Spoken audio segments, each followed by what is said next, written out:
বলছেন কুল আতিউল্লাহ ওয়ার রাসূল ফাইন তাওয়াল্লাউ ফাইন্নাল্লাহা লা ইউহিব্বুল কাফিরিন ফাইন তাওয়াল্লাউ ফাইন্নাল্লাহা লা ইউহিব্বুল কাফিরিন। রাসূলকে অনুসরণ করতে হবে, আল্লাহকে অনুসরণ করতে হবে।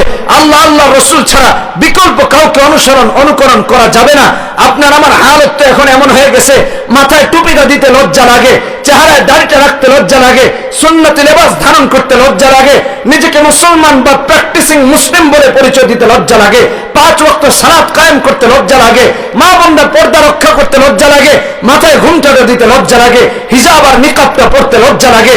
আরে লজ্জার কথা চিন্তা করে তো আবু তালেব ইসলাম গ্রহণ করেন নাই, আবু তালেব ইসলাম গ্রহণ করেন নাই। লজ্জার কথা চিন্তা করে আবু তালেব তো কাফের ছিলেন, আর আবু তালেবের চরিত্র যারা নিজেকে মুসলমান দাবি করে, পালন করে আর মানে, তারাই সমাজের মুনাফিক, ইসলামের দুশমন। এদের চেয়ে বড় দুশমন আল্লাহর জমিনে আর কেউ হতে পারে না।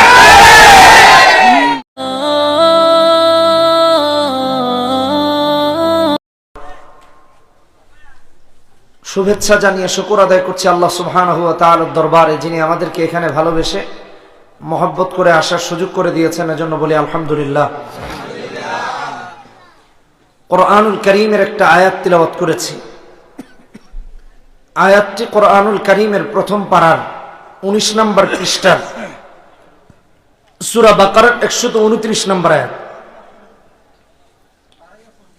আল্লাহ সুবহানাহু ওয়া তাআলা এই আয়াত ইব্রাহিম আলাইহিস সালাতু ওয়াস সালামের একটা দোয়া কোট করেছেন।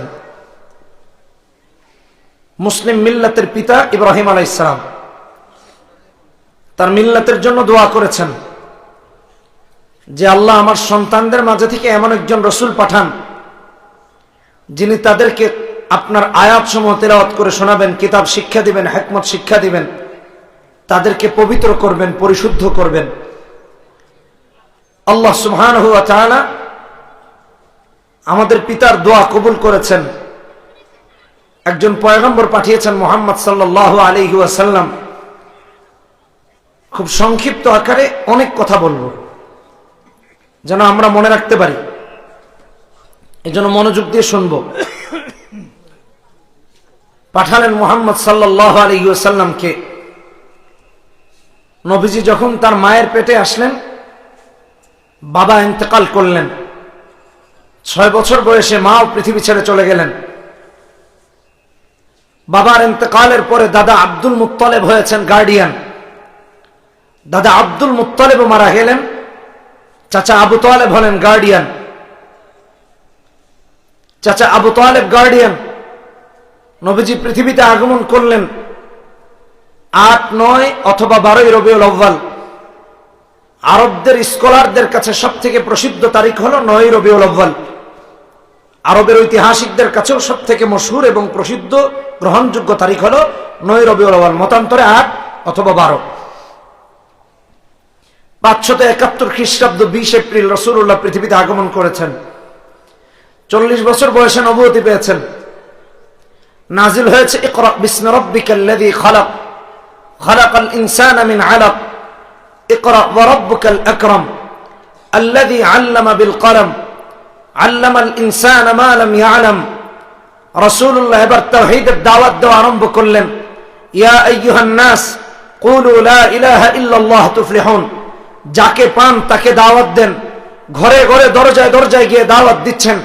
কেউ গ্রহণ করছে, কেউ বা গ্রহণ করছে না। গ্রহণ না করার কাতারটাই বেশি লম্বা, বেশি বড়। রাসূলকে এক একজন করে থ্রেট করছে, মুহাম্মদ আমাদের লাত, আমাদের মানাত, আমাদের উজ্জার বিরুদ্ধে এই সমস্ত কথা বলা বন্ধ করো। হাত ভেঙে দিব, পা ভেঙে দিব, মক্কা থেকে বের করে দিব। রাসূলুল্লাহ ব্যথিত হয়েছেন এ কথা ভেবে যে এই মানুষগুলো যদি জাহান্নামী হয় তাহলে আমি আর কি দাওয়াত দিব? এর চেয়ে দুঃখের আর কিছুই হতে পারে না। আমার আত্মীয় স্বজনরা জাহান্নামী হবে, এটা তো হতে পারে না। আমি জান্নাতি হব, তারা জাহান্নামী হবে, এটা হতে পারে না। রাসূল তো রহমতের নবী, রাসূল তো রহমতের নবী, রাসূল তো তার উম্মতকে সবথেকে বেশি ভালোবেসেছেন। সিজদায় অবনমিত হয়ে কত উম্মতের জন্য কেঁদেছেন, রাতের পর রাত, দিনের পর দিন। কিন্তু উম্মত রাসূলকে ভুলে গিয়েছে। উম্মত রাসূলের ইশক মুহাব্বত অন্তর থেকে দূর করে দিয়েছে। কিন্তু রাসূলুল্লাহ উম্মতকে দূরে ঠেলে দেন নাই। রাসূল কাঁদছেন। আবু তালেব দেখে বলছেন, ভাতিজা কাঁদছো কেন? মুহাম্মদ সাল্লাল্লাহু আলাইহি ওয়াসাল্লাম বললেন, চাচা যান, ওরা কেউ বলছে হাত ভেঙে দিবে, কেউ বলছে পা ভেঙে দিবে, কেউ বলছে মক্কা থেকে বের করে দিবে। তবে আমি ভীত সন্ত্রস্ত হয়ে কাঁদছি না, কাঁদছি এই মানুষগুলো জাহান্নামী হয়ে গেলে কি হবে, এরা জান্নাতি হবে না, এই জন্য কান্না করছি। আবু তালেব বললেন, ভাতিজা, দ্বীনের দাওয়াত দাও, কোরআনের দাওয়াত দাও, ইসলামের দাওয়াত দাও, ভয় পাবে না, ভীত সন্ত্রস্ত হবে না। নবীজিও বললেন, চাচা যান, আমার এক হাতে চাঁদ আর আরেক হাতে যদি সূর্য এনে দেওয়া হয়, এই পরিস্থিতি যত না কঠিন, তার থেকেও যদি কঠিন পরিস্থিতির সম্মুখীন হয়, তারপরেও কেউ কালেমার দাওয়াত দেওয়া বন্ধ করাতে পারবে না, ইসলামের দাওয়াত থেকে আমাকে রুখে দিতে পারবে না, ইসলাম থেকে আমাকে দূরে সরাতে পারবে না, আমি তো এই দাওয়াত দিবই। আবু তালেব বললেন, মুহাম্মদ, কোরআনের দাওয়াত দাও, ইসলামের দাওয়াত দাও। আমি আবু তালেব আছি, আমি যতদিন মাটির নিচে দাফন না হব, অর্থাৎ আমাকে মাটির নিচে যতদিন দাফন না করা হবে, কে তোমার গায়ে হাত তুলবে, কে তোমার পা ভাঙবে, কে তোমার হাত ভাঙবে, কেউ তো তোমার পাশেও আসতে পারবে না। দালাইলুন নবুওয়া লিল বাইহাকি, দ্বিতীয় খণ্ড 341 নম্বর পৃষ্ঠায় আবু তালেবের বক্তব্য গ্রন্থকার খুব সুন্দর করে উল্লেখ করেছেন। আবু তালেব বলছেন, ওয়াল্লাহি লাই ইয়াসিলু ইলাইকা বিজামইহিম হাত্তা উসাদ ফিত তুরাব দাফিনা ওয়া দাআউতানি ওয়া আলিমতু আন্নাকা নাসিহি ফালাকাদ সাদাকতা ওয়া কুনতা ফিনা আমিনা ওয়া আরাদতা দীনান قد عرفت بأنه من خير أديان البرية دينا لولا الملامة أو حذار مسبة لوجدتني سمحا ذاك مبينا। আবু তালেব বলছেন, আল্লাহর নামে কসম করে বলছি, মুহাম্মদকে সাক্ষী রেখে বলছেন, নবীজিকে সাক্ষী রেখে বলছেন, মুহাম্মদ, আল্লাহর নামে কসম করে বলছি, যতদিন আমাকে মাটির নিচে দাফন না করা হবে, আমাকে কবরস্থ না করা হবে, তুমি মুহাম্মদের গায়ে কেউ হাত তুলবে দূরের কথা, আল্লাহি লা ইয়াসিলু ইলাইকা বিজামইহিম, ওরা সবাই মিলে তুমি মুহাম্মাদের কাছে আসতে পারবে না, আমি আবু তালেবকে মাটির নিচে দাফন না করে রাখব। নবীজির ভালোবাসা আবু তালেবের উপর কেমন ছিল একটু চিন্তা করেন। আবু তালেব আপাদমস্তকে একজন মুশরিক ছিলেন, ঈমান আনেন নাই, কালেমা গ্রহণ করেন নাই। মুমূর্ষ অবস্থায় যখন নবীজিকে কেউ কাছে ভিড়তে দেয় না, রাসূল কাঁদছেন, যেই চাচা আমাকে লালিত পালিত করলেন, লালন পালন করলেন, আমার নিরাপত্তার ব্যবস্থা করলেন, আমাকে সহযোগিতা করলেন, যার ঘরে ইসলাম প্রতিষ্ঠিত হয়েছে, ইসলাম বিশ্বময় হচ্ছে, সে আবু তালেব চাচা যান বেঈমান হয়ে মারা যাবেন। নবীজি কাঁদছেন, কেউ তাকে আসতে দেয় না আবু তালেবের কাছে। এক পর্যায়ে তারা যখন আসতে দিল, আবু তালেবের কাছে এসে নবীজি বলছেন, চাচা যান, মুসলিম শরীফের হাদিস 141 নম্বর হাদিস, নবীজি বলছেন, ইয়া আম্মি কুল লা ইলাহা ইল্লাল্লাহ কালিমাতান আশহাদু লাকা বিহা ইনদাল্লাহ। হে আমার চাচা যান, আপনি শুধু কালেমা পড়েন, আল্লাহর কাছে আপনার কালেমার ব্যাপারে আমি সাক্ষ্য দিব, আপনার ঈমানের ব্যাপারে আমি সাক্ষ্য দিব।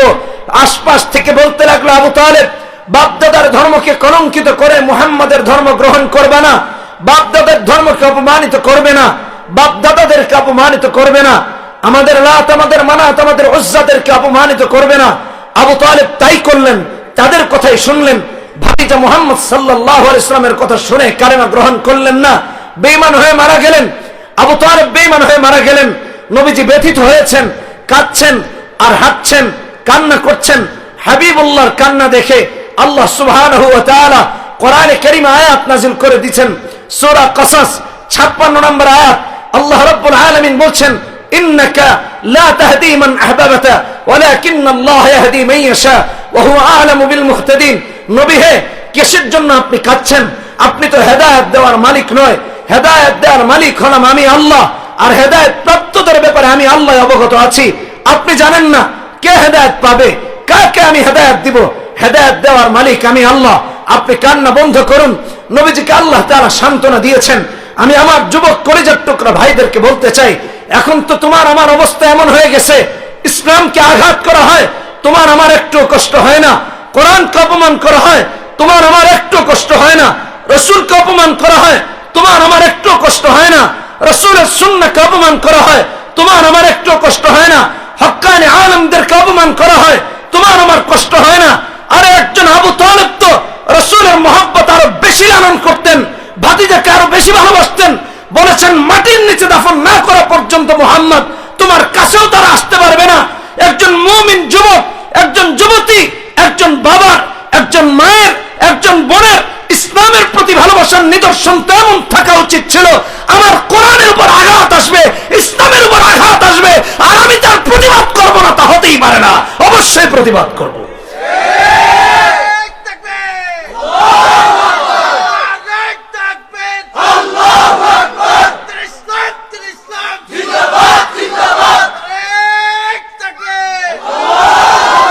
আবু তালেব বলেছিলেন, লাউলাল মানামাতু আও হিদারু মুসাব্বাতিন লাওয়াজাদতানি সামহান যাকা মুবিনা।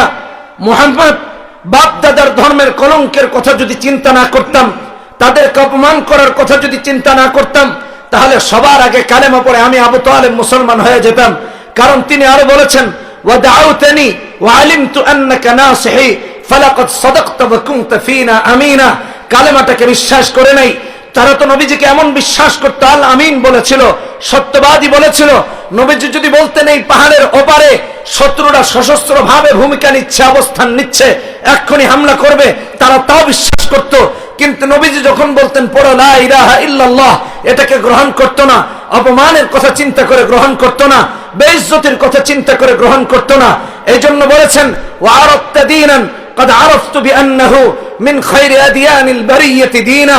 আবু তালেব বলেছে, মুহাম্মদ এমন দিন তুমি আমাকে উপস্থাপন করেছো, আমার সামনে উপস্থাপন করেছো, আমি জানি তাম পৃথিবীতে ইসলামের চেয়ে শ্রেষ্ঠ আর কোন ধর্ম নাই, ইসলামের চেয়ে শ্রেষ্ঠ আর কোন দিন নাই। আমি আমার যুবকদেরকে বলতে চাই, যুবক তুমি তো তোমার আপাদ মস্তকে ইহুদি খ্রিস্টানের চরিত্রকে প্রমোট করছো, তোমার ঘরে ইহুদি খ্রিস্টানের চরিত্রকে প্রমোট করছো, তোমার সমাজে ইহুদি খ্রিস্টানের চরিত্রকে প্রমোট করছো, তোমার রাষ্ট্রে ইহুদি খ্রিস্টানের চরিত্রকে প্রমোট করছো, ইসলাম বিরোধী চরিত্র সংস্কৃতিকে প্রমোট করছো। আমার মা বোনদের একই হালত, ঘরে ঘরে ইসলাম বিরোধী কাজকর্ম করে করে ইসলাম বিরোধী এজেন্ডাকে প্রমোট করা হচ্ছে, কাজকে প্রমোট করা হচ্ছে, বেপরদাকে প্রমোট করা হচ্ছে, অশ্লীলতাকে প্রমোট করা হচ্ছে, বেহায়াপনাকে প্রমোট করা হচ্ছে, প্রকাশ্য যৌনাচারকে প্রমোট করা হচ্ছে, অশালীনতাকে প্রমোট করা হচ্ছে, ইসলাম বিরোধী কর্মকাণ্ডকে প্রমোট করা হচ্ছে। যুবকরাও পিছিয়ে নাই, মা বাবারাও পিছিয়ে নাই, বোনেরাও পিছিয়ে নেই, কেউ পিছিয়ে নাই, মুরব্বীরাও পিছিয়ে নেই। আরে আপনার আমার কি হলো একটু চিন্তা করে দেখেন। আল্লাহ তাআলা রাসূলকে কেন পাঠিয়েছিলেন? কোরআনে কারীম খুলে দেখেন, আল্লাহ রাব্বুল ইজ্জত ওয়াল জালাল কোরআনে হাকীমে সূরার নাম হলো সূরা তাওবা 33 নম্বর আয়াতে বলছেন, হুয়াল্লাযী আরসালা রাসূলাহু বিল হুদা ওয়া দীনিল হক লিইয়ুযহিরাহু আলা দ্বীনি কুল্লিহি ওয়ালাউ কারিহাল মুশরিকুন। আল্লাহ বলছেন সত্য ধর্ম এবং হেদায়েত দিয়ে মুহাম্মদ সাল্লাল্লাহু আলাইহি ওয়াসাল্লামকে পাঠিয়েছেন। আমার জিজ্ঞাসা আমার যুবক ভাইদের কাছে, আমার মা বোনদের কাছে, আমার বাবাদের কাছে, আল্লাহ যদি কোরআনে বললেন সত্য ধর্ম দিয়ে পাঠিয়েছেন, আপনি আর আমি কেন সত্য ধর্ম থেকে দূরে সরে যাচ্ছি? আল্লাহ যদি বললেন আমি রাসূলকে হেদায়েত দিয়ে পাঠিয়েছি, তো রাসূলের চরিত্র বাদ দিয়ে আমরা কেন গুমরাহির দিকে আগাচ্ছি? আমরা কেন অন্ধকারের দিকে যাচ্ছি? কোরআনে কারীমে অন্য আয়াতে আল্লাহ সুবহানাহু ওয়া তাআলা বলছেন, কোরআনে হাকিম খুলে দেখেন সূরা ফাতহ 28 নম্বর পারা, 28 নম্বর পারা না 26 নম্বর পারা, আল্লাহ রাব্বুল আলামিন 28 নম্বর আয়াতে কি কথা বলছেন? ওয়াল্লাযী আরসালা রাসূলাহু বিল হুদা ওয়া দীনিল হক লিইয়ুযহিরাহু আলা দ্বীনি কুল্লিহি ওয়া কাফা বিল্লাহি শাহীদা। একই কথা আল্লাহ তাআলা সূরা সফের মধ্যে 28 নম্বর পারাতে বলেছেন, লিইয়ুযহিরাহু আলা দ্বীনি কুল্লিহি। কলিজার টুকরা যুবকরা, আমার মা বোনরা, আমার বাবারা, একটু খেয়াল করে শুনেন, একটু খেয়াল করে শুনেন। লিইয়ুযহিরাহু আলা দ্বীনি কুল্লিহি, তাম পৃথিবীতে যত ধর্ম আছে, দ্বীনকে বিজয়ী করার জন্য, ইসলামকে বিজয়ী করার জন্য, কালেমাকে বিজয়ী করার জন্য, রাসূলের সুন্নাহকে বিজয়ী করার জন্য, তাওহীদকে বিজয়ী করার জন্য, আকীদাকে সহি করার জন্য, ঘরে ঘরে ইসলামকে কায়েম করার জন্য, মাশরিক থেকে মাগরিব পর্যন্ত, শিমাল থেকে জুনুব পর্যন্ত ইসলামকে বিজয়ী করার জন্য মুহাম্মদ সাল্লাল্লাহু আলাইহি ওয়াসাল্লামকে আল্লাহ তাআলা পাঠিয়েছেন। লিইয়ুযহিরাহু আলা দ্বীনি কুল্লিহি, লিইয়ুযহিরাহু আলা দ্বীনি কুল্লিহি ওয়ালাউ কারিহাল মুশরিকুন। মুশরিক ছাড়া কেউ তা পছন্দ করে নাই। আপনি আর আমি মুশরিক না মুমিন? একটু চিন্তা করে দেখি। মুমিন হলে ইসলামই আপনার আমার কাছে ভালো লাগতো, দাড়িটাই আপনার আমার কাছে ভালো লাগতো, দ্বীনটাই আপনার আমার কাছে ভালো লাগতো, পর্দাটাই আপনার আমার কাছে ভালো লাগতো, আল্লাহর কথাই আপনার আমার কাছে ভালো লাগতো, রাসূলের সুন্নাহটাই আপনার আমার কাছে ভালো লাগতো। কিন্তু আপনার আমার কাছে এগুলো এখন ভালো লাগে না। ইসলাম বিরোধী যত কর্মকাণ্ড সেগুলো ভালো লাগে। দিন দিন ইসলাম থেকে দূরে সরে যাচ্ছি। আল্লাহ রাব্বুল আলামিন কোরআনে কারীমে বলছেন, রহমতি চরিত্র বাদ দিয়া গজবী চরিত্র লালন করার কারণে আজকে বিশ্ব থাকার অনুপযোগী হচ্ছে, বরফ গলে গলে যাচ্ছে, পৃথিবী ধ্বংসের দিকে যাচ্ছে, জলবায়ু পরিবর্তনের জন্য সবাই উঠে পড়ে লেগেছে। আর এই জন্য না, আমলকে সহি করেন, আমলকে ইসলাহ করেন, তাওহীদবাদী হয়ে যান, একত্ববাদে বিশ্বাসী হয়ে যান, আকীদাকে সহি করে দেন। জমিন ঠিক করার দায়িত্ব তো আল্লাহ সুবহানাহু ওয়া তাআলা। এই জমিনের আকাশ বাতাস, চাঁদ সূর্য গ্রহ নক্ষত্র সবটাই আপনার আমার শান্তির জন্য আল্লাহ তাআলা বানিয়েছেন, রাতকে আরামের জন্য বানিয়েছেন, দিনকে আবার রুজি রোজগার করে ভালো খাওয়ার ভালো পড়ার জন্য বানিয়েছেন। আল্লাহ রাব্বুল আলামিন আপনার আমার শান্তির জন্য সবটা বানিয়েছেন। যদি আল্লাহ তাআলার রহমত থেকে দূরে সরে যাই, রহমতে রাসূলের চরিত্র থেকে দূরে সরে যাই, তাহলে পৃথিবীটা গজবে পরিণত হবে, পৃথিবীটা লাআনতে পরিণত হবে, যার বাস্তব প্রমাণ পৃথিবী অস্থিতিশীল পরিস্থিতির দিকে যাচ্ছে, দিন দিন থাকার জন্য অনুপযোগী হয়ে যাচ্ছে। কারণ রাসূলের চরিত্রের মধ্যে আল্লাহ তাআলা রহমত রেখেছেন। রহমতি চরিত্র ধারণ করেন, পৃথিবী ঠিক থাকবে, ভালো থাকবে, আপনি আর আমিও ভালো থাকবো। দিন দিন শান্তি এলাকায় না, শুধু শান্তি বিশ্বময় হবে, রহমত বিশ্বময় হবে।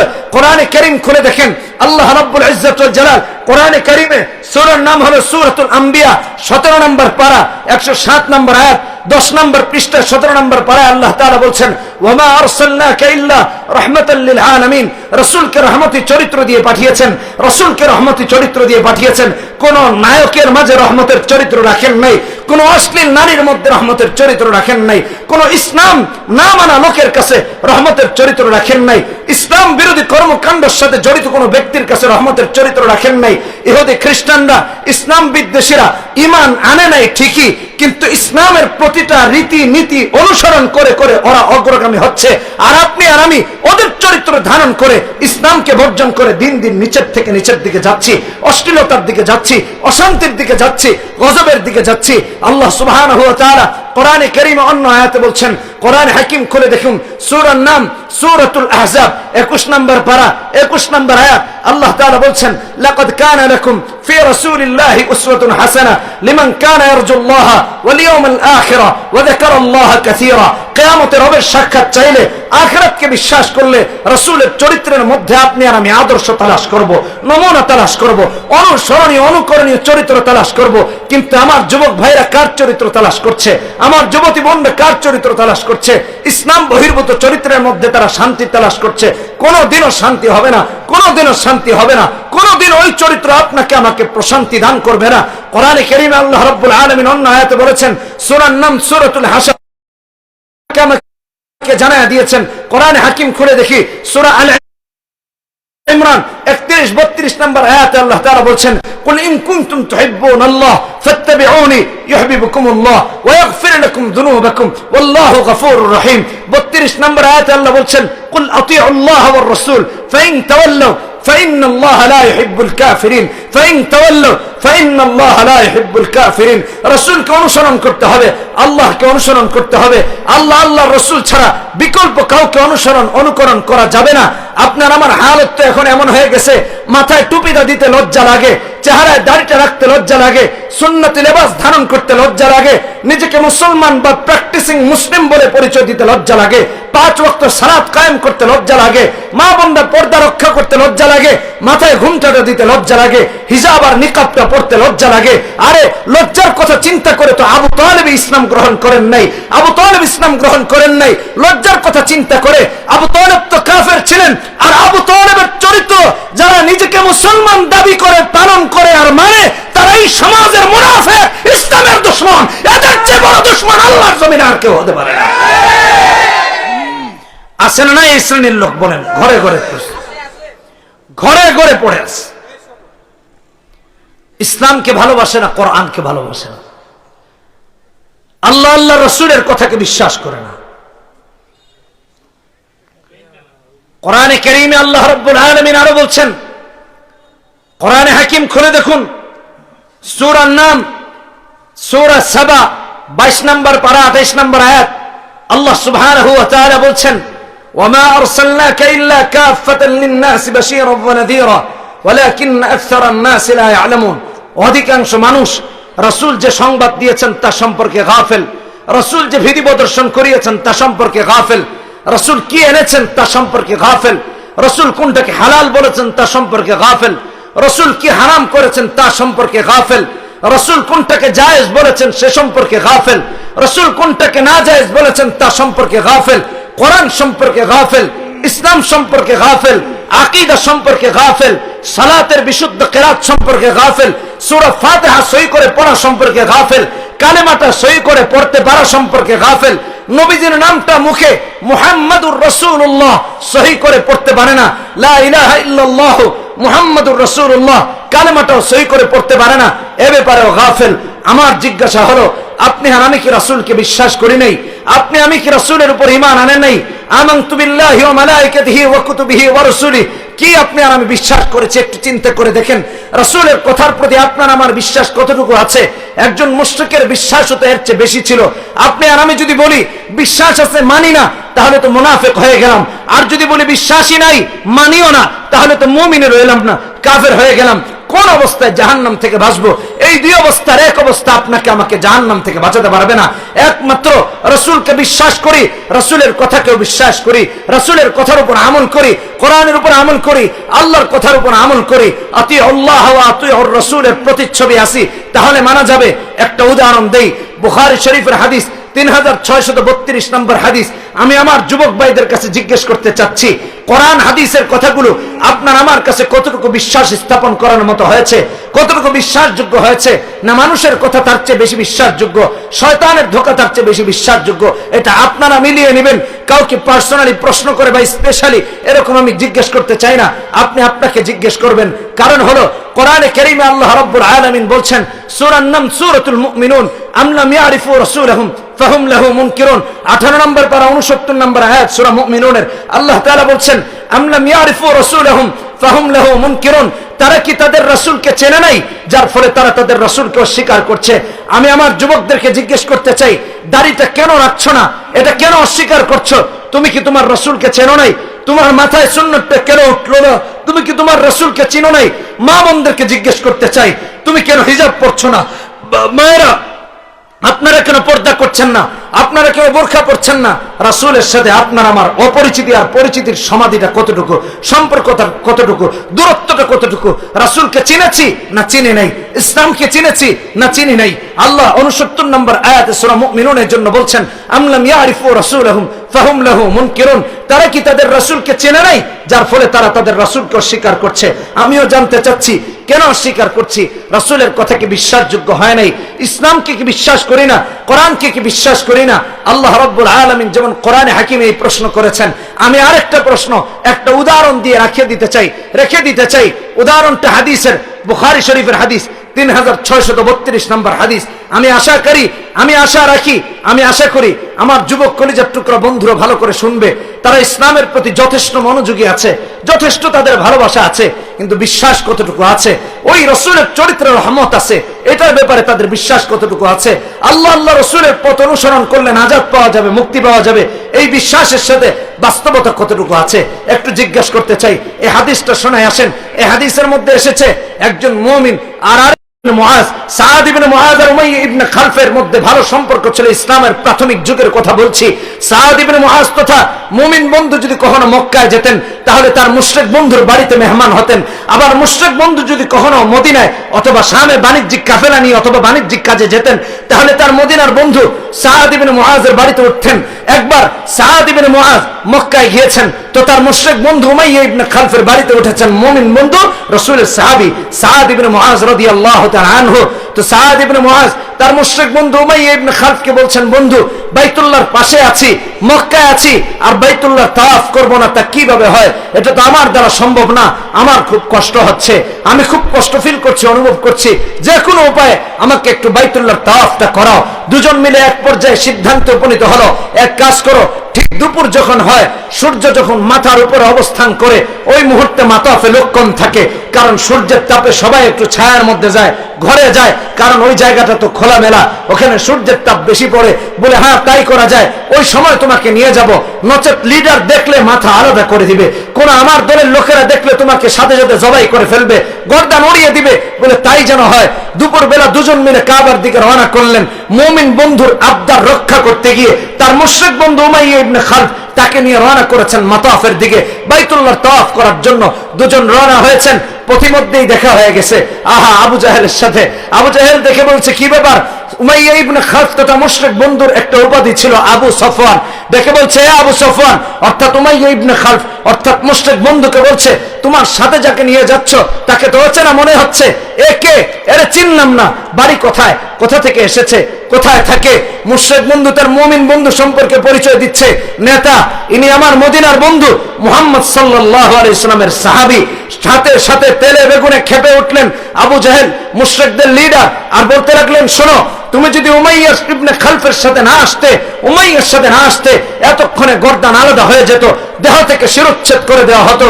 তার সাথে এসেছো দেখে কিছু বললাম না, তবে তোমরা তো খুব খারাপ, আমাদের লাত, আমাদের মানাত, আমাদের উজ্জা হুবল তথা প্রতিমাদেরকে অপমানিত করেছো, আমাদের ধর্মকে কলঙ্কিত করেছো, আমাদেরকে অপমানিত করেছো, বাপদাদার রেখে যাওয়া ধর্মকে কলঙ্কিত করেছো।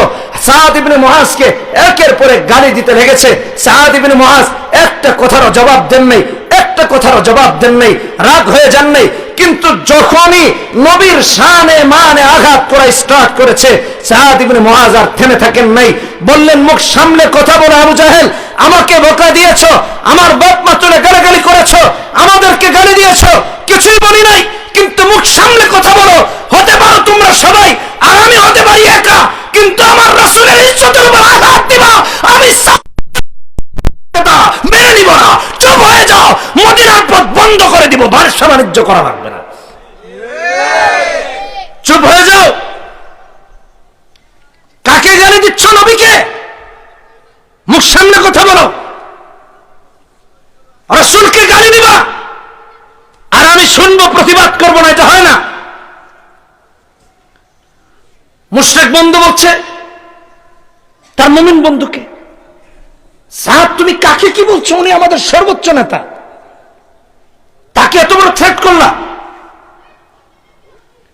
মুমিন বন্ধু সাদ ইবনে মুআজ তার মুশরিক বন্ধুকে বলছেন, দাঁড়াও, তুমিও যদি তার পক্ষ নাও, রাসূলের অপমানের বিষয়ে তোমার সাথে বন্ধুত্ব সমাপ্ত করলাম। কোন পরিস্থিতিতে? চারদিকে দুশমন, কোন পরিস্থিতিতে? চারদিকে দুশমন। ওই অবস্থার মধ্যে সাদ ইবনে মুআজ বলছেন, রাসূলের অপমান করা হবে, এটা সহ্য করবে না, আর তুমিও যদি তার পক্ষপাত নাও, তোমার সাথেও সম্পর্ক শেষ করলাম। রাসূলের ইশক, রাসূলের মহব্বতের নমুনা হলো এটা। যুবকরা রাসূলকে কতটুকু মহব্বত করে একটু চিন্তা করে দেখেন। উমাইয়া ইবনে খালফ তথা মুশরিক বন্ধুকে বলছেন, শোনো, আমি মুহাম্মদ সাল্লাল্লাহু আলাইহি ওয়াসাল্লামকে বলতে শুনেছি, তিনি একবার বলেছেন তোমাকে হত্যা করবেন। উমাইয়া ইবনে খালফ তো ভয় পেয়ে গেছে, বলছে কি এটা? আমাকে হত্যা করবেন নবীজি বলেছেন? বলে হ্যাঁ। সত্যি তুমি শুনেছো? বলে হ্যাঁ। কারণ তাদের মধ্যে তো রাসূল আলামিন ছিলেন, রাসূল যা বলেন তাই তারা বিশ্বাস করে।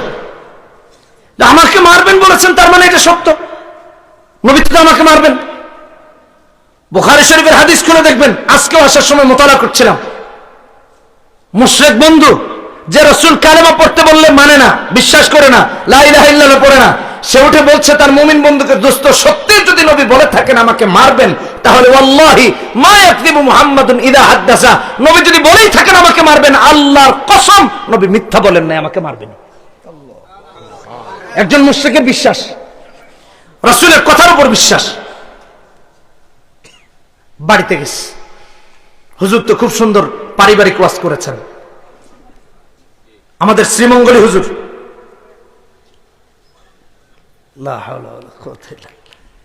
শ্রীমঙ্গলী হুজুর পারিবারিক ওয়াজ করে গেছেন, বোঝার জন্য বলতেছে। বাড়িতে গেছে, বোর সাথে তো ভালো সম্পর্ক সবার থাকে, সারাদিন কি হয়েছে না হয়েছে আগে গিয়ে বোরে না বললে পেটের ভাত হজম হয় না, কি বলেন? উমাইয়া ইবনে খালফ এই থ্রেট খেয়ে গেছে, বাড়িতে গিয়ে বলছে, বউ জানো সমস্যায় আছি। বলে কি হয়েছে?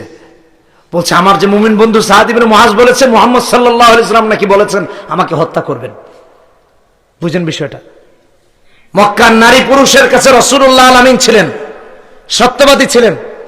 মুশরিক নারীরাও যেরকম, মুশরিকা নারীরাও যেরকম রাসূলকে বিশ্বাস করত, মুশরিক পুরুষগুলো রাসূলকে ঠিক একইভাবে বিশ্বাস করত যে মুহাম্মদ সাল্লাল্লাহু আলাইহি ওয়াসাল্লাম মিথ্যা কথা বলেন না।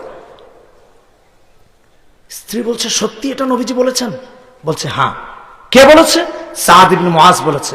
বলছে সত্যি যদি নবীজি এটা বলেই থাকেন, ওয়াল্লাহি মা ইয়াকযিবু মুহাম্মাদুন ইযা হাদাসা, আল্লাহর কসম করে বলছে নবী মিথ্যা বলেন নাই, তোমাকে মারবেনি। খবরদার, আমি এত তাড়াতাড়ি বিধবা হইতে চাই না। মক্কার বাইরে বাইরে না, মক্কার বাইরে যান, কারণ নবীর কথা তো মিথ্যা হবে না।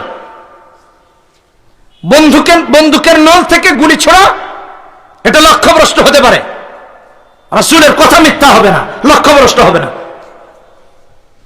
বলছে মক্কার বাইরে যাও না, খবরদার। এদিকে মুসলমানেরা মদিনায় তাদের একটা বাণিজ্যিক কাফেলাকে বাধা দিল। ওখান থেকে মক্কায় খবর পাঠিয়েছে যে যুদ্ধের জন্য রেডি হও, যুদ্ধ হবে। আবু জাহেল সবাইকে রেডি করে, সবাই রেডি হয়। এই যে মুশরিক বন্ধু যাকে নবীজি বলছেন মারবেন, ও খালি পালায়, আমি নাই, মুহাম্মাদের বিরুদ্ধে যুদ্ধে যাব না, এমনি বলছে মেরে ফেলবে। তো সে দেশে মরার দরকার আছে, আমি যাব না। আবু জাহেল চিন্তা করলেন যদি না যায় তাহলে এর গোত্রের লোকেরা কেউ যাবে না, যে কোনো উপায়ে তারে নেওয়া লাগবে। আবু জাহেল একবার দেখলেন যে সে মাতাফে, মাতাব বুঝেন তো, এখানে মাশাআল্লাহ আমাদের সভাপতি মহোদয় হাজী সাহেব, আমার খালু তো হাজী সাহেব, আরো অনেক হাজী সাহেব আছেন যারা আছেন এখানে, বুঝার জন্য বলতেছি। মাতাফে খোলা জায়গা, কাবা ঘরের চারদিকে। তো ওখানে দাঁড়িয়ে দাঁড়িয়ে তার গোত্রের উদ্দেশ্যে এরকম বক্তব্য দিতেছে কে? উমাইয়া ইবনে খালফ, ওই যে মুশরিক বন্ধু যারা নবীজি বলছেন মারবেন। আবু জাহেল চিন্তা করলেন এই তো সময়, ওরে ট্রেপে ফেলে নিতে হবে, লজ্জা দিয়া রেডি করা লাগবে। আবু জাহেল গিয়ে বলছেন, এই মিয়া সুগন্ধি, একটা পাত্রে সুগন্ধি নিয়ে গেছেন, সুগন্ধি নিয়ে গিয়ে বলছেন, এই কি নেতা হইলা তুমি, এই কথা বলতেছো তোমার গোত্রের লোকদের উদ্দেশ্যে, যুদ্ধের কথা বললে মিয়া খালি ডাইনে যাও বামে যাও, মুহাম্মাদের বিরুদ্ধে যুদ্ধ করবা না, এত ভীত সন্ত্রস্ত হইলে কি হয় নাকি, এত ভীত কেন তুমি, কেমন বীর হলা, এই নাও এই সুগন্ধি মেখে ঘরে বসে থাকো। এটা কি বুঝেন না এই কথাটা? এটা একটা পরিভাষা। ওই যে আমরা বাংলাতে বলি না, মিয়া কি নেতা হইলা, একটা মিছিলে দেখি না, একটা এটা এটা দেখি না, না চুরি পরে বসে থাকো, কয় না, হ্যাঁ এটা হইলো এটা। নারীরা সুগন্ধি পছন্দ করে, তাহলে নারীদের মতোই সুগন্ধি মেখে বসে থাকো। নেতার তো খুব গায়ে লাগছে। উমাইয়া ইবনে খালফ বলতেছে, লিডার আপনি আমাকে এত বড় অপমান করলেন, আমি এক্ষুনি যুদ্ধে যাব। বাড়িতে গেছে, গিয়া কই সবার সামনে আমার কি অপমানটাই করলো আমার নেতা, এক কাজ করো এক্ষুনি যুদ্ধে যাব। বউরে বলতেছে ঘোড়া টোড়া রেডি করো, তলোয়ার টলোয়ার রেডি করো। বউ বলতেছে মাথা কি ঠিক আছে নাকি, কার বিরুদ্ধে যুদ্ধে যাবা? বলে মুহাম্মদ সাল্লাল্লাহু আলাইহি ওয়াসাল্লামের বিরুদ্ধে। আরে তুমি কি তোমার মদিনার বন্ধু সাদ ইবনে মুআজ তথা মুমিন বন্ধুর কথা ভুলে গেছো? নবীজি বলছেন তোমাকে মারবেন। কই আরে দূর, এটা কি ভুলি নাকি? ভুলি নাই। তাহলে এই যে যাচ্ছ, বলছে শোনো, যাচ্ছে ঠিকই, এটা তো বিপদে পড়ে যাচ্ছি, ইজ্জত রক্ষার যাওয়া। আবু জাহেল নেতা আমারে সবার সামনে অপমান করেছে, এই জন্য যাচ্ছি। কিন্তু শোনো বউ, আমার ঘোড়ার থেকে দ্রুতগামী ঘোড়া আর কারো নাই। কিছু পথ যাওয়ার পরে পিছন দিকে যে একটা দৌড় দিব, কেউ খুঁজেও পাবে না দৌড়ে, কারণ আমার চেয়ে দ্রুতগামী বাহনার কারণে। বলছে আচ্ছা ঠিক আছে, তাইলে যাওয়া যায়, রাসূলের কথা তো মিথ্যা হবে না। আবু জাহেল তো চালাক, যে কিনা আবু জাহেলের সামনে বলেছে ওয়াল্লাহি মা ইয়াকযিবু মুহাম্মাদুন ইযা হাদাসা, আল্লাহ রাসূল মিথ্যা বলেন না, তিনি আমাকে মারবেনি। ও যুদ্ধে যাবে না, না যাবে, বাটপারি করবে না ভালো মানুষ করবে, এটাও তো আবু জাহেল জানেন। কথা বুঝেন নাই আমার, বুঝেন নাই কথা। আবু জাহেল তারে পাহারা দিয়ে দিয়ে যুদ্ধ পর্যন্ত নিয়ে হাজির করছেন। বাটপার, তোরে পালানোর জায়গা নাই। বদর প্রান্তে যুদ্ধ হয়েছে, জাহান্নামী হয়েছে, মারা গেছে। সংক্ষেপে বলতেছি, রাসূলের কথা মিথ্যা হয় নাই। এই হাদিস থেকে আপনার আমার দুইটা শিক্ষা। এক নম্বর, মিলাবেন রাতে বিছানায় গিয়ে মাথাটা বালিশে লাগিয়ে চিন্তা করবেন যে হাদিসটা আপনাকে আমাকে কি সবক দিল, কি মেসেজ দিয়েছে। এখন তো আজে আসি মজা নিতে, ওয়াজ শুনতে আসি না, মেসেজ নিয়ে শিক্ষা নিয়ে বাড়িতে যেতে আসি না, সার্কাস দেখতে আসি, কমেডি দেখতে আসি, আজে বাজে কথা শুনতে আসি। মেসেজটা নিয়ে যান, মূল মেসেজ। এখানে হাদিস শোনাইছি, এক নম্বর এটাও সবের কাজ। দুই নম্বরের শিক্ষাটাও নিয়ে যান, লাইফ পরিবর্তন হবে, মেসেজটা নিয়ে যান। 3632 নম্বর হাদিস, বুখারীর এই হাদিসের শিক্ষা হলো এক নম্বর শিক্ষা হলো, একজন মুশরিক আর একজন মুশরিকা যদি আল্লাহর কসম করে বলে রাসূলের কথা মিথ্যা না, তাইলে রাসূল যে কথা বলেছেন একজন মুসলমান কতটুকু বিশ্বাস করা উচিত ছিল? একজন ইমানদার কতটুকু বিশ্বাস করা দরকার ছিল? প্রশ্ন রয়ে গেল, জবাব আপনি আপনারটা দেন, আপনি আপনাকে দেন, যে কতটুকু রাসূলকে বিশ্বাস করতে পেরেছি। আমলাম ইয়ারিফু রাসূলাহুম ফাহুম লাহু মুনকিরুন, কেন রাসূলকে অস্বীকার করছি, কেন রাসূলের সুন্নাহকে অস্বীকার করছি? রাসূলকে বিশ্বাস করে নেই, রাসূলকে চিনি নেই? প্রশ্ন রয়ে গেল। 2 নম্বর শিক্ষা, সাদ ইবনে মুআজ চারদিকে দুশমন, যে কোনো মুহূর্তে গর্দান উড়ে যাবে। একমাত্র বন্ধু যার সহযোগিতায় যাচ্ছেন মাতাফে তাওয়াফ করার জন্য, তাকেও প্রত্যাখ্যান করলেন। রাসূলের ইজ্জতের উপর আঘাত করার কারণে, রাসূলের সম্মানের উপর আঘাত করার কারণে সাহাবায়ে কেরামের মতো ঈমানদার হওয়া লাগবে প্রত্যেকটা যুবককে, প্রত্যেকটা মুসলমানকে। আপনাকে আমাকে আমার রাসূলের ব্যাপারে, আপনার আমার রাসূলের ব্যাপারে ভালোবাসার স্থানটা এমন ভাবে রাখা লাগবে, আল্লাহ আল্লাহ রাসূলের অপমান কোন মুসলমান সহ্য করবে না। প্রয়োজনে নিজের জীবনের শেষ বিন্দুটুকু দিতে হলেও দিবে, আল্লাহ রাসূলের অপমান সহ্য করবে না। কি বলেন, ঠিক কিনা বেটি? রাজি আছি না ইনশাআল্লাহ?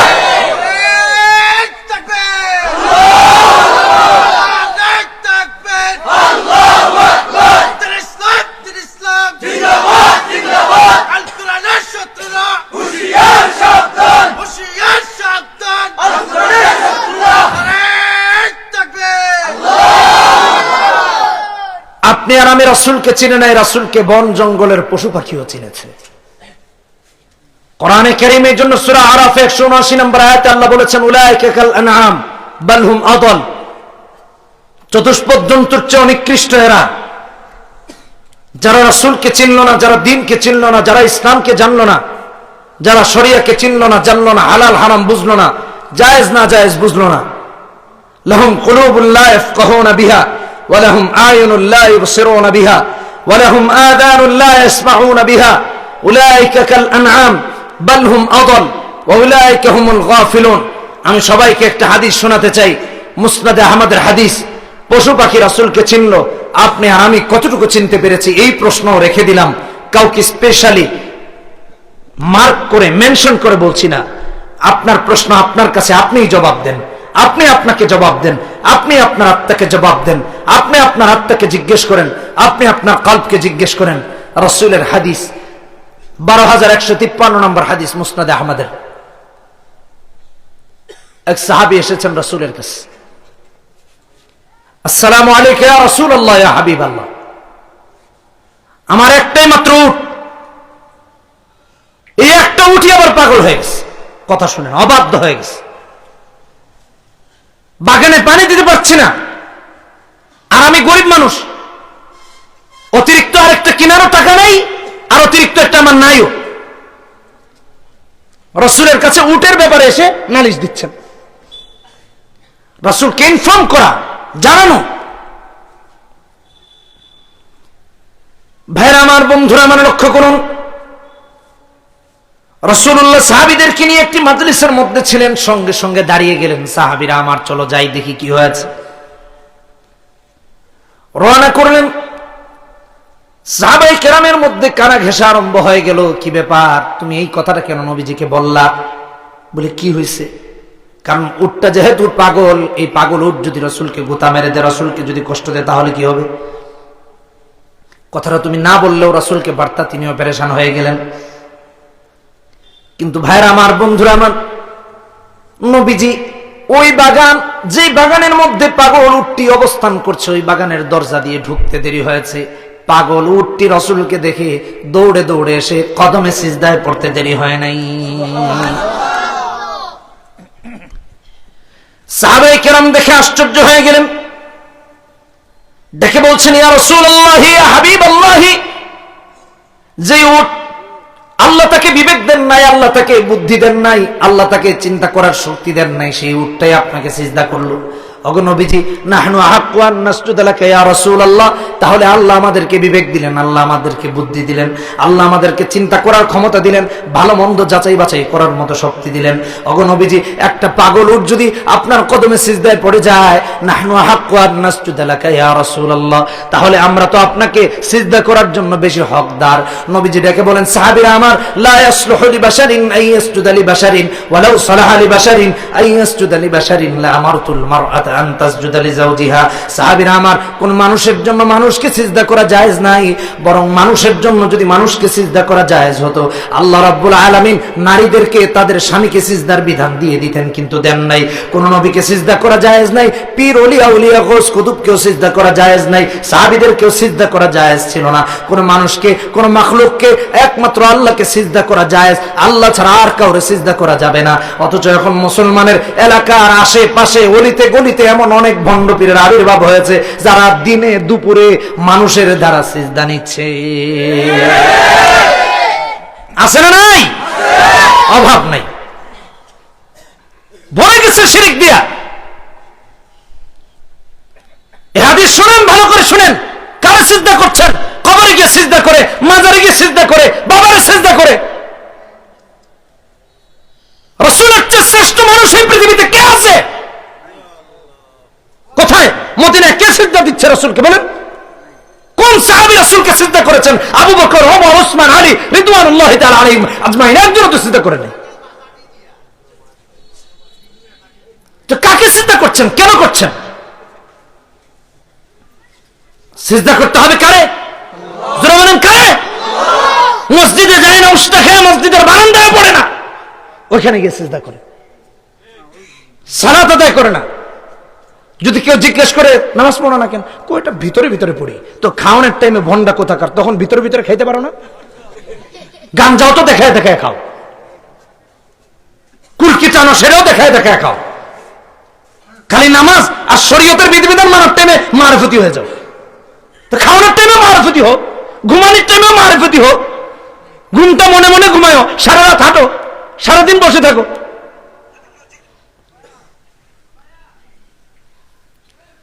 একটা শ্রেণী এমন তৈরি হয়ে গেছে, ইসলামকে শেষ করার জন্য, কোরআনকে মিটিয়ে দেওয়ার জন্য, রাসূলের সুন্নাহকে, শরীয়তকে মিটিয়ে দেওয়ার জন্য উঠে পড়ে লেগেছে।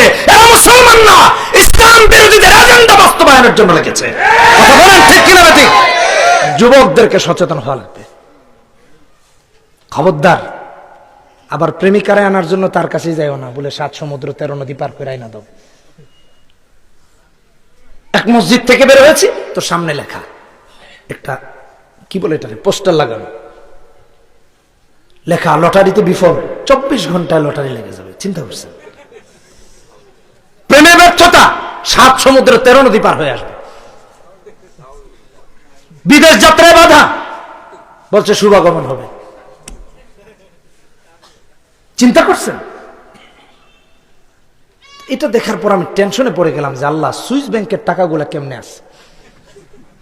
এত কিছু যদি উনি পারে, তাহলে তো এখানে বসে সুইস ব্যাংকের টাকা নিয়ে আসার কথা। কথা বলেন, এই ধান্দা বের করার দরকার কি রে ভাই? কত স্পষ্ট চিন্তা করেন। আল্লাহ হেদায়েত দান করুন, বলি আমিন। আরো জোরে বলি আমিন।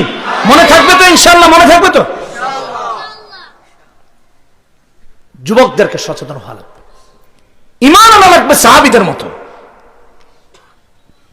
একটা হাদিস দিয়ে একটা উদাহরণ দিই, কেমন ঈমান আনা লাগবে। মুসনাদে আহমদের হাদিস, 20,409 নম্বর হাদিস, বিশাল হাদিস। আমি যতটুকু সংক্ষেপে পারি বলছি। রাসূলের একজন সাহাবী ছিলেন আবু যর গিফারি রাদিয়াল্লাহু তাআলা আনহু। তাবুক যুদ্ধের ডাক এসেছে, রাসূল আহ্বান করেছেন, যুদ্ধের দামামা বেজেছে, সবাই রেডি হচ্ছেন। আবু যর গিফারি রাদিয়াল্লাহু তাআলা আনহু রেডি হলেন, কিন্তু চিন্তা করছেন, হারে আমার উট, আমার বাহনটা তো একেবারে দুর্বল, এটা তো যুদ্ধের ময়দান পর্যন্ত যেতে পারবে না। কিন্তু রাসূল আহ্বান করেছেন, আমি যাব না, তাও তো হতে পারে না। দুর্বল উট নিয়ে রওনা করেছে। কিছু পথ যাওয়ার পরে দেখেন উট তো আর ভালো করে যায় না। আর এদিকে পরিস্থিতি এত নাজুক, মরুভূমির বালু এত উত্তপ্ত, যেন জ্বলন্ত অঙ্গারে রূপ নিয়েছে। জমিন ফেটে চৌচির, এক এক করে পেছন থেকে চলে যাচ্ছে, সাহাবীরা ডেকে বলে, ইয়া রাসূলুল্লাহ, ওই যে অমুক চলে যায়। নবীজি বলেন, যে যেতে চায় যেতে দাও, বাধা দিও না। আবার আরেকজন চলে যায়, যে যেতে চাও যেতে দাও, বাধা দিও না। এরকম করতে করতে আবু যর গিফারীর বাহনটা দুর্বল হওয়ার কারণে সবার সাথে একসাথে সমঝোতা রক্ষা করে তিনিও হাঁটতে পারছেন না, উটটা পিছে পড়ে গেছে। সাহাবীরা এক পর্যায়ে বলছেন, ইয়া রাসূলুল্লাহ, এতক্ষণ আবু যরকে দেখলাম, এখন দেখি আবু যরও চলে গেছে। আসলে যান নাই, তার উট নিয়ে তিনি পিছনে পড়ে গেছেন। আবু যর চিন্তা করলেন, আমি তো রাসূলের কাফেলাকে দেখতে পাচ্ছি না, আমি তো এত পিছিয়ে পড়ে গেছি, এই উট নিয়ে এত যুদ্ধের মাঠে যাওয়া আমার দ্বারা সম্ভব না। বাঁচলে গাজী, মরলে শহীদ। এই নাজুক পরিস্থিতিতে উট ছেড়ে দিয়েছেন, সমস্ত সামানা কোমরে বেঁধেছেন। রাসূলের কমান্ডের বিরুদ্ধে যাওয়া যাবে না, আল্লাহ রাসূল ডেকেছেন, আমি পিছপা হটব না, আমি পিছনে যেতেই পারি না, সামনে যাব, মরলে শহীদ হব, বাঁচলে গাজী হব। যেতে যেতে সামনের দিকে অগ্রগামী হতে লাগলেন। নবীজি সামনে গিয়ে কাফেলাকে বললেন, এক কাজ করো, এখানে বিশ্রাম করো সবাই। তাঁবুটা নিয়ে সেখানে বিশ্রাম করছেন, সবাইকে একটু রেস্টের সময় দিলেন। সাহাবীরা রেখে বলছে, ওগো নবীজি, এতক্ষণ আবু যরকে দেখলাম, এখন তো দেখি আবু যরকেও দেখা যায় না, আবু যরও চলে গেছে। নবীজি সবার বেলা যেই কথা বললেন, তার বেলাও একই কথা বললেন, যে যেতে চায় যেতে দাও, বাধা দিও না। কিছুক্ষণ পর সবাই যখন বিশ্রাম নিচ্ছেন, হঠাৎ করে দেখতে পান কে যেন একজন মরুভূমি বুক চিরে চিরে এদিকে এগিয়ে আসতেছে। সাহাবীরা ডেকে বলেন, ইয়া রাসূলুল্লাহ, কে যেন একজন মরুভূমি দিয়ে আসতেছে। নবীজি বলেন, আল্লাহ তিনি যেন আমার আবু যর গিফারী হয়ে যান, রাসূলের কথা মিথ্যা হয় নাই। আবু যর গিফারী যখন সামনের দিকে যাচ্ছেন তো যাচ্ছেন, সাহাবীরা কখনো দেখতে পান, আবার কখনো দেখতে পান না। যখন তার মাঝে আর সাহাবীদের মাঝে মরুভূমিতে মরুর ঝড় বালুর ঝড় হয়, তখন দেখা যায় না, আবার দেখা যায়। সাহাবী হযরত আবু যর গিফারী যখন রাসূলের কাছাকাছি চলে গেলেন, সাহাবীরা ডেকে বলেন, ইয়া রাসূলুল্লাহ, আপনি আবু যরের জন্য দোয়া করেছিলেন, ইনি তো আর কেউ না, ইনি তো হলেন আবু যর গিফারী। রাসূলুল্লাহ দোয়া করছেন, ইয়ারহামুল্লাহু আবা যাররিন ইয়ামশি ওয়াহদা ওয়া ইয়ামুতু ওয়াহদা ওয়া ইউবাসু ওয়াহদা। আল্লাহ গো, আমার আবু যরের উপর রহম করেন, আবু যর একাকী এসেছে, আবু যর একাকী মারা যাবে, হাসরের ময়দানেও আমার আবু যর একাকী উঠবে। দোয়া করে দিয়েছেন, কিন্তু একটা দোয়া তো এখন করলেন যে আবু যর একাকী আসছে, আল্লাহ আপনি রহম করেন। দুইটা করলেন ভবিষ্যৎবাণী, একাকী মারা যাবে, একাকী হাসরের মাঠে উঠবে। ভাইরা আমার, বন্ধুরা আমার, লক্ষ্য করুন, কয়েক বছর পর নবীজি মারা গেলেন। নবীজির ইন্তেকালের পর খলিফাতুল মুসলিমিন হলেন হযরত ওমর। আবু বকর মারা গেলেন, হলেন হযরত ওমর। তিনিও মারা গেলেন, হযরত ওসমান হলেন খলিফাতুল মুসলিমিন। হযরত ওসমান রাদিয়াল্লাহু তাআলা আনহুর জামানায় আবু যর গিফারী রাদিয়াল্লাহু তাআলা আনহু মদিনাতুল মুনাওয়ারা ছেড়ে দিয়ে রাবজায় চলে গেলেন, জনমানবহীন মরুভূমির মধ্যে গিয়ে বসবাস করতে লাগলেন তাঁবুটা নিয়ে। কিছুদিন পর যখন অসুস্থ হয়ে পড়লেন, বিছানায় শায়িত, স্ত্রী উম্মে যর পাশে বসে বসে কাঁদছেন আর বলছেন, আবু যর, এই জনমানবহীন মরুভূমির মধ্যে এখন যদি আপনার মৃত্যু হয়ে যায়, কে আপনার কাফনটা দিবে, কে আপনার জানাজাটা পড়াবে, কে আপনাকে দাফন দিবে? আবু যর গিফারী। আরেকটা কাফনের কাপড় তো আমার কাছেও নাই, আপনার কাছেও নাই, আপনার সন্তানের কাছেও নাই। কোথায় আপনার জন্য একটা কাফনের কাপড় পাবো বলেন তো দেখি? আবু যর গিফারী বলেন, উম্মে যর, কান্না করো না, কান্না বন্ধ করো।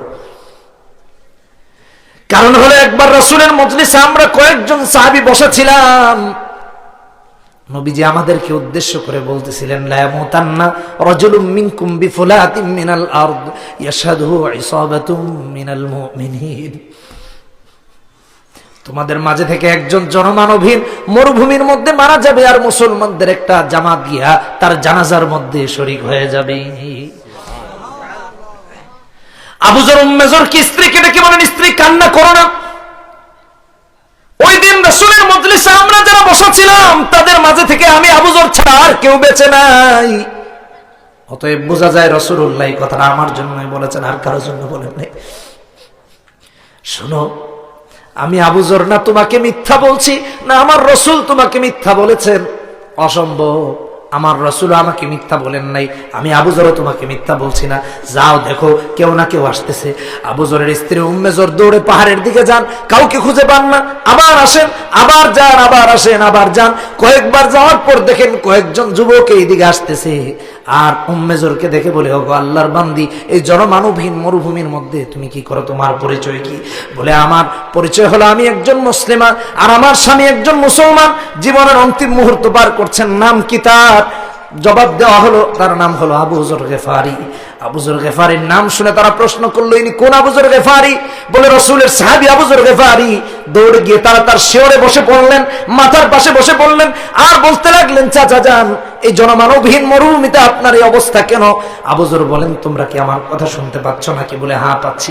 আবু যর ডেকে বলেন, শোনো, তোমাদেরকে একটা ওসিয়ত করছি, তোমাদের মাঝে থেকে যে কোনো কওমের সর্দার না, কোনো গোত্রের সর্দার না, এমন যদি কেউ থাকো, তাহলে আমার কাফনের ব্যবস্থাটা সে করবা।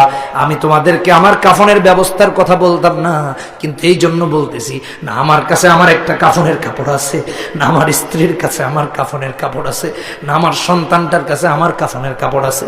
একজন আনসারী যুবক ডেকে বলে, চাচা যান, আপনি কোনো চিন্তা করবেন না, আমার কাছে আমার মায়ের দেওয়া যে চাদর আছে, ওই চাদর দিয়ে আপনার কাফনের কাপড়ের ব্যবস্থা হয়ে যাবে, আপনি চিন্তা করবেন না। ততক্ষণে আবু যর বিদায় নিয়ে চলে গেলেন, মারা গেলেন। তারা যখন জানাজা কাফন দাফনের ব্যবস্থা করছেন, হযরত আব্দুল্লাহ ইবনে মাসউদ রাদিয়াল্লাহু তাআলা আনহুমা বিশাল একটা জামাত নিয়ে ওই মরুভূমি দিয়ে যাচ্ছিলেন। দূর থেকে দেখে ডাক দিয়ে বললেন, আহারে তোমরা কারা এখানে? কি করে তোমরা এখান থেকে? জবাব গেল, এখানে রাসূলের একজন সাহাবী মারা গিয়েছেন, তার জানাজার কাফন দাফনের ব্যবস্থা করা হচ্ছে। আব্দুল্লাহ ইবনে মাসউদ রাদিয়াল্লাহু তাআলা আনহুমা এই কথা শুনে চিৎকার দিয়ে বলছেন, আহারে তাবুক যুদ্ধে যাওয়ার সময় রাসূলুল্লাহ বলেছিলেন, ইয়ারহামুল্লাহু আবা যাররিন ইয়ামশি ওয়াহদা ওয়া ইয়ামুতু ওয়াহদা ওয়া ইউবাসু ওয়াহদা। আবু যর একাকী এসেছে, আল্লাহ আবু যরের উপর রহম করেন, সে একাকী মারা যাবে, একাকী উঠবে।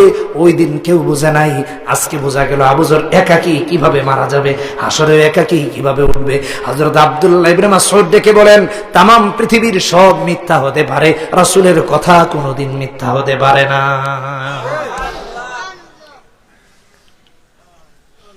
ঈমান রাখতে হবে কার মতো একটু বুঝেন। জনমানবহীন মরুভূমি, কে আসবে কোত্থেকে? কেউ আসার সম্ভাবনাটুকুও নাই। ওখানে বলতেছেন উম্মে যর, কান্না করো না, কান্না থামো, দেখো কেউ আসতেছে। বিশ্বাস কাকে বলে? এত হলো এমন, ঘরে ক্ষুধার্ত অবস্থায় বলতে যাও কেউ না কেউ খাবার নিয়ে আসতেছে, অথচ কেউ জান না। কথার কথা একটা উদাহরণ দিলাম। উম্মে যরকে সান্ত্বনা দিচ্ছেন, তুমি কান্না করো না, রাসূল এই কথা বলেছেন, আমি তোমাকে মিথ্যা বলছি না, আর রাসূল আমাকে মিথ্যা বলেন নাই। সুবহানাল্লাহ কইলেন না? একজন সাহাবীর ঈমান রাসূলের কথার উপর। আমি জিজ্ঞেস করতে চাই আমাদের যুবকদেরকে, আমার মায়েদের, বাবাদের, আমরা আমাদের রাসূলের উপর কতটুকু বিশ্বাস স্থাপন করতে পেরেছি? কতটুকু ঈমান আছে? ঈমান তো সাহাবীদের মতো হওয়া চাই। আমার আল্লাহ বলেছেন, আমার রাসূল বলেছেন, तमाम পৃথিবীর বিরুদ্ধে গেলে যাক, আল্লাহ আল্লাহ রাসূলের বিরুদ্ধে একজন মুসলমান যেতে পারে না, একজন ঈমানদার যেতে পারে না, একজন কালিমাওয়ালা যেতে পারে না। আর এখন तमाम পৃথিবী সব ঠিক রেখে আল্লাহ আল্লাহ রাসূলের বিরুদ্ধে অবস্থান করে, আর পৃথিবীর সব ঠিক আছে। ইসলামের দুশমনরা মুসলমানদের মাঝে এমন এমন অ্যান্টিবায়োটিক ঢুকিয়ে দিচ্ছে, টেরও পাচ্ছে না। পাবজি ঢুকিয়ে দিয়েছে, ফেসবুকে নেশাগ্রস্ত বানিয়ে দিয়েছে, টুইটারে, টিকটকে, লাইকিতে, ইউটিউবে। ভালো কাজে কজন ব্যবহার করছে? কজন যুবক ভালো কাজে ব্যবহার করে? কজন ভালো কাজে ব্যবহার করছে? এগুলো অধিকাংশই তো খারাপ কাজে ব্যবহার করতেছে। ইউরিদুনা লিইউতফিউ নূরাল্লাহি বিআফওয়াহিহিম ওয়াল্লাহু মুতিম্মু নূরি। যে ইসলামের বাতি আল্লাহ জ্বালিয়েছেন, ওটা কারো সাধ্য আছে নিভানোর? কিন্তু ইসলাম বিরোধীরা তো তা নিভিয়ে দিতে চায়। একটা হাদিস শোনাই আপনাদেরকে, বুখারী শরীফের হাদিস, 5777 নম্বর হাদিস। খায়বারের যুদ্ধ চলছে, ইহুদিদের মাঝে আর মুসলমানদের মাঝে যুদ্ধ চলছে, কেউ বিজয় হয় না। বেশ কয়েকদিন যুদ্ধ চলছে, মুসলমানরা বিজয় হয়েছেন, নবীজি দুর্গের ভেতরে অবস্থান করছেন। ইহুদিদের মাঝে থেকে একজন মহিলা ছিল, সায়নাব বিনতে হারিস। খুব ভয়ঙ্কর ষড়যন্ত্রকারিনী। ও বলছে আরে মুহাম্মদকে তো মারা সম্ভব না, আর মুহাম্মদকে মারতে পারলে ইসলাম শেষ। নাউজুবিল্লাহ বললেন না কেউ? আমার কথা কি বুঝে আসতেছে না? বুঝে আসতেছে না? তো নাউজুবিল্লাহর আওয়াজ এত কম কেন? জোরে সবাই সমস্যারা বলেন নাউজুবিল্লাহ। বলছে মুহাম্মদকে মারলে ইসলাম শেষ। তো নবীজি মারা গেছেন, ইসলাম কি শেষ হয়েছে নাকি? কথা বুঝেন নাই? ইউরিদুনা লিইউতফিউ নূরাল্লাহি বিআফওয়াহিহিম ওয়াল্লাহু মুতিম্মু নূরিহি। ইসলামের বাতি, কালেমার বাতি জ্বালিয়েছেন কে? কে? জোরে বলেন, চিৎকার দিয়ে বলেন কে? এটা কারণ নিভানোর সাধ্য যারা নিভাতে আসবে ওরাই নিভে যাবে। এটা যুগে যুগে আমরা দেখেছি, আরো দেখব। তো জায়নাব বিনতে হারেস করছে কি, বলতেছে এক কাজ করো, একটা বকরি জবাই করো, ওই বকরিতে বিষ মিশাও, নবীজি যেহেতু হাদিয়া গ্রহণ করেন তারে হাদিয়া দাও। নাউজুবিল্লাহ। সাহাবীদের থেকে জানতে পেরেছে নবীজি বাহুর গোশত বেশি পছন্দ করেন, ওখানে আরো বেশি করে বিষ মিশিয়েছেন। কয় পছন্দের গোশতটা আগে খাবেন মুহাম্মদ সাল্লাল্লাহু আলাইহি ওয়াসাল্লাম, আর আগেই মারা যাবেন। কি দুঃস্বপ্ন চিন্তা করছেন? বকরি ঠিক পরিকল্পনা মোতাবেক রাসূলের সামনে নিয়ে হাজির করেছেন। রাসূলুল্লাহ হাদিয়া গ্রহণ করেছেন সাল্লাল্লাহু আলাইহি সাল্লাম। বাহুর গোশত থেকে একটা অংশ নিয়ে মুখে খাইছেন। ভাইরা আমার, বন্ধুরা আমার, লক্ষ্য করুন, নবীজি মুখে দেওয়ার পর সাহাবীদেরকে ডেকে বললেন, সাহাবীরা আমার, তোমরা কেউ আর মুখে দিবা না, যাও সমস্ত ইহুদিদেরকে ডেকে নিয়ে আসো, কথা আছে। সমস্ত ইহুদিদেরকে ডেকে আনা হলো। নবীজি ইহুদিদের কাছে প্রশ্ন করলেন, আচ্ছা বলো তো দেখি, তোমাদের কাছে কয়েকটা প্রশ্ন করব, সত্য জবাব দিবা না মিথ্যা জবাব দিবা? ইহুদিরা বলে, নবীজি সত্য জবাব দিব, মিথ্যা জবাব দিব না। বলে সত্য দিবা তো? বলে হ্যাঁ। নবীজি এক নাম্বার প্রশ্ন করলেন, আচ্ছা বলো তো দেখি তোমাদের পূর্বপুরুষের নাম কি? ওরা রাসূলকে মিথ্যা বলল, রাসূল সত্যটা জানায়া দিলেন। ওরা বলে, হ্যাঁ মুহাম্মদ মিথ্যা বলেছিলাম, ধরা খেয়ে গেছি, তোমার আল্লাহ তোমারে জানায়া দিয়েছেন। ঠিক আছে, তোমার কথাটাই সত্য। নবীজি আবার প্রশ্ন করলেন, আচ্ছা বলো তো দেখি, তোমরা জান্নাতি না আমরা জান্নাতি? কে চিরস্থায়ী জান্নাতি আর কে চিরস্থায়ী জাহান্নামী? ইহুদিরা বলে, মুহাম্মদ আমরা চিরস্থায়ী জান্নাতি আর তোমরা চিরস্থায়ী জাহান্নামী। কারণ হলো, প্রথমত আল্লাহ আমাদেরকে জাহান্নামে নিবেন, জাহান্নাম থেকে শাস্তি দিয়ে জান্নাতি বানায় দিবেন, আর জাহান্নামে আমাদের স্থলাভিষিক্ত তোমাদেরকে বানায় দিবেন। নাউজুবিল্লাহ। নবীজি বললেন, না না না, তাওহীদবাদীরা হবে চিরস্থায়ী জান্নাতি আর মুশরিকরা হবে চিরস্থায়ী জাহান্নামী। মুসলমানরা হবে জান্নাতি, মুশরিকরা হবে জাহান্নামী। রাসূল বললেন, তিন নাম্বার আরেকটা প্রশ্ন করতে চাই, সঠিক জবাব দিবা তো? ওরা বলছে, হ্যাঁ মুহাম্মদ সঠিক জবাব দিব। কারণ হলো, দুইটা জবাব মিথ্যা দিয়ে তোমার কাছে ধরা খেয়ে গেছি। মিথ্যা বললে তোমার আল্লাহ তোমার জানায় দেন, যেহেতু আর মিথ্যা বলা যাবে না। তৃতীয় প্রশ্নের জবাবটা সত্য দিবা তো? বলে হ্যাঁ দিব। রাসূলুল্লাহ বললেন, আচ্ছা বলো তো দেখি, হাল জাআলতুম ফি হাদিহি শাতি সুম্মান, এই যে বকরিটা আমারে দিলা, এই বকরিতে তোমরা কি বিষ মিশিয়েছো নাকি? তারা বলতে লাগলো, ফাকালু নাআম, ওরা বলল হ্যাঁ মুহাম্মদ বিষ মিশিয়েছি। চিন্তা করলো, নবী যেখানে বিষ মেনশন করে বলছেন, ওখানে তো তার আল্লাহই তাকে জানায় দিয়েছেন, অতএব মিথ্যা বলে লাভ হবে না। বলছে, হ্যাঁ মুহাম্মদ বিষ মিশিয়েছি। নবীজি আবার প্রশ্ন করলেন, মা হামালাকুম আলা যালিক, কেন তোমরা এমনটা করলে? ওরা জবাব দিল, ইন কুনতা কাযাবান, আরেক বর্ণনা আসছে ইন কুনতা কাযিবান নাস্তারিহু মিনকা ওয়া ইন কুনতা নাবিয়্যান লাম ইয়াদুররাক। ও নবী মুহাম্মদ সাল্লাল্লাহু আলাইহি ওয়াসাল্লাম, তুমি যদি মিথ্যা নবী দাবিদার হও, তুমি যদি মিথ্যা নবী হও, তাহলে এই বিষ খেয়ে মরে যাবে আর আমরা বেঁচে যাব, আমরা শান্তিতে থাকবো। আর তুমি যদি সত্য নবী হও, তাহলে এই বিষ তুমি নবী মুহাম্মদুর রাসূলুল্লাহর কোনো ক্ষতি করতে পারবে না। ওয়া ইন কুনতা নাবিয়্যান লাম ইয়াদুররাক, ভালো করে বুঝেন, 1450 বছর আগে ইসলাম নিয়ে ষড়যন্ত্র হয়েছে। পৃথিবীর শুরু থেকে ষড়যন্ত্র হয়েছে।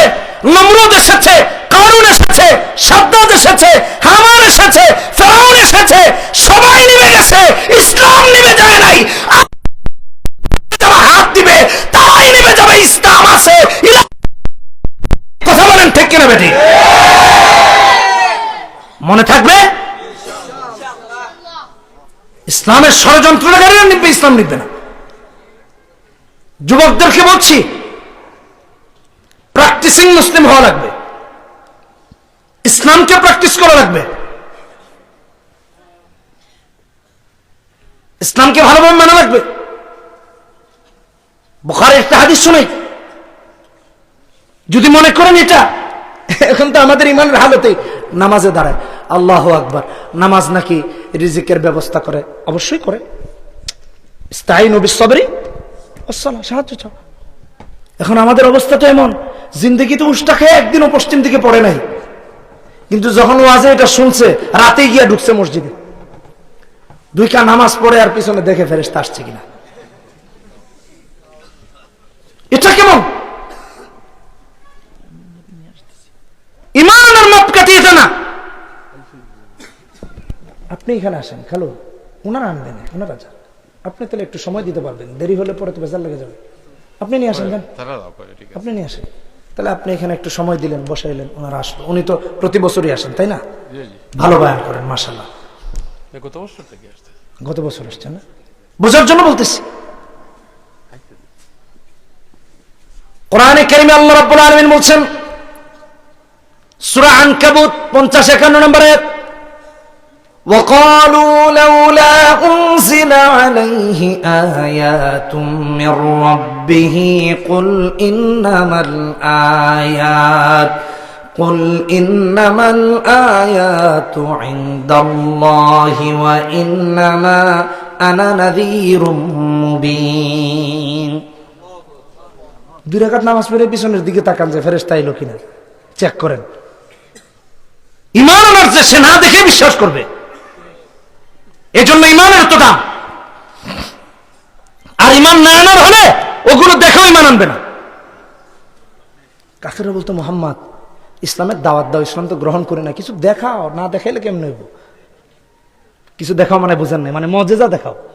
লাউলা উনজিলা আলাইহি আয়াতুম মির রাব্বি, আল্লাহ বলেন নবী বলো ইন্নামাল আয়াতু ইনদাল্লাহ, কি আয়াত দেখাবে? আরে আয়াত তো আল্লাহর কাছে, নিদর্শন দেখাও। একবার ওরা ধরেছে নবীজিকে যে মুহাম্মদ ইমানের দাওয়াত তো দাও, ইমান তো গ্রহণ করি না, আচ্ছা এক কাজ করো, 4টাকে দ্বিখণ্ডিত করে দেখাও, যাও ইসলাম গ্রহণ করো, 4 দ্বিখণ্ডিত করো।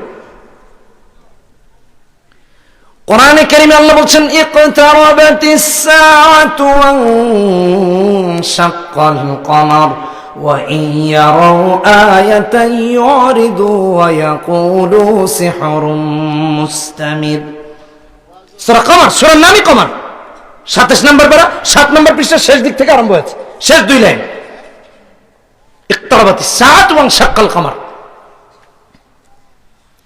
বুখারী শরীফের হাদিস 3636 নম্বর হাদিস। আন আব্দুল্লাহ ইবনে মাসউদ রাদিয়াল্লাহু তাআলা আনহুমা قال انشق القمر على عهد رسول الله صلى الله عليه وسلم شقتين। কোরআন দিয়ে প্রমাণ দিলাম, হাদিস দিয়ে প্রমাণ দিলাম। বন্ধুরা আমার লক্ষ্য করুন, কাফের বেঈমানরা বলল, মুহাম্মদ 4টাকে দ্বিখণ্ডিত করে দেখাও, কালেমা গ্রহণ করে মুসলমান হয়ে যাব। লাউলা উনজিলা আলাইহি আয়াতুম মির রাব্বি কুল ইন্নামাল আয়াতু ইনদাল্লাহ। নবীজি আল্লাহকে বলতেছেন, আল্লাহ এই মানুষগুলো জাহান্নামী হবে, এই মানুষগুলো জাহান্নামী হবে, তুমি 4টারে দ্বিখণ্ডিত করে দেখাইলে তো এরা মুমিন হয়ে যায়, কারণ বলছো তো মুসলমান হবে। বুঝেন নাই কথা? তাহলে দেখা তো। ভাইরা আমার, বন্ধুরা আমার, বাবারা আমার, লক্ষ্য করুন, নবী মুহাম্মদুর রাসূলুল্লাহ সাল্লাল্লাহু আলাইহি ওয়াসাল্লাম আকাশের দিকে হাত দুটো তুলতে দেরি হয়েছে, চাঁদ দ্বিখণ্ডিত হতে দেরি হয় নাই। আর বলল, মুহাম্মদ চাঁদ আবার দ্বিখণ্ডিত হয় কি করে? এটা কি মানুষের দ্বারা সম্ভব নাকি? এটা আবার কেমন আয়াত দেখাইলা? আগে বলছে দেখাও, এখন বলে এটা ব্ল্যাক ম্যাজিক ছাড়া কোনোদিনও সম্ভব না, এটা কোনো মানুষ কোনোদিনও দেখাতে পারবে না। আরে নবী তো নবী, এই জন্য তোরে দেখাইছেন, এই কথাটা বুঝে নাই। আয়াত ওরা দেখেছে কিন্তু ঈমান আনে নাই। যারা মনে করে এই হলে এই হবে, এই হলে এই মুসলমান হয়ে যাব, এই তো মুসলমান হয়ে যাব, এই তো ইসলামকে প্র্যাকটিস করব, এই তো দিনকে প্র্যাকটিস করব, এরকম কাফের বেঈমানরা দিনের পর দিন বলতে বলতে বেঈমান হয়ে মারা গেছে। ঈমান আনার মতো সৌভাগ্য ওদের হয় নাই। এরকম হয়ে যাবে না। ইসলামকে গ্রহণ করতে হবে, কোরআনকে গ্রহণ করতে হবে, আল্লাহকে মানতে হবে, দিনকে মানা লাগবে। মনে থাকবে না ইনশাআল্লাহ? মনে থাকবে তো ইনশাআল্লাহ? আল্লাহ আমাদেরকে আমল করার তৌফিক দান করুন। লাকাদ কানা লাকুম ফি রাসূলিল্লাহি উসওয়াতুন হাসানাহ। রাসূলের উসওয়া হাসানাকে ধারণ করি, ইসলামকে ধারণ করি, কোরআনকে ধারণ করি, দিনকে ধারণ করি। রাজি আছেন ইনশাআল্লাহ? সবাই একটু জিকির করি, লা ইলাহা ইল্লাল্লাহ, জোরে লা ইলাহা ইল্লাল্লাহ, লা ইলাহা ইল্লাল্লাহ।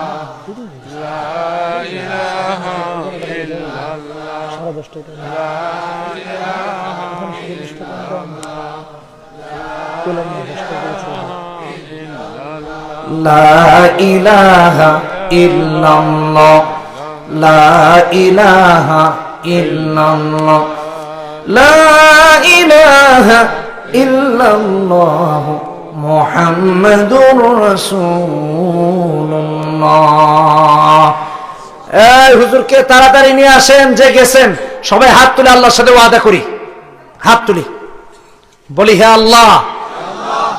এই যুবকরা হাত তুলতে হবে আগে, বলি হে আল্লাহ, আজ থেকে ওয়াদা করছি মৃত্যু পর্যন্ত কোরআন সুন্নাহ অনুযায়ী চলবো।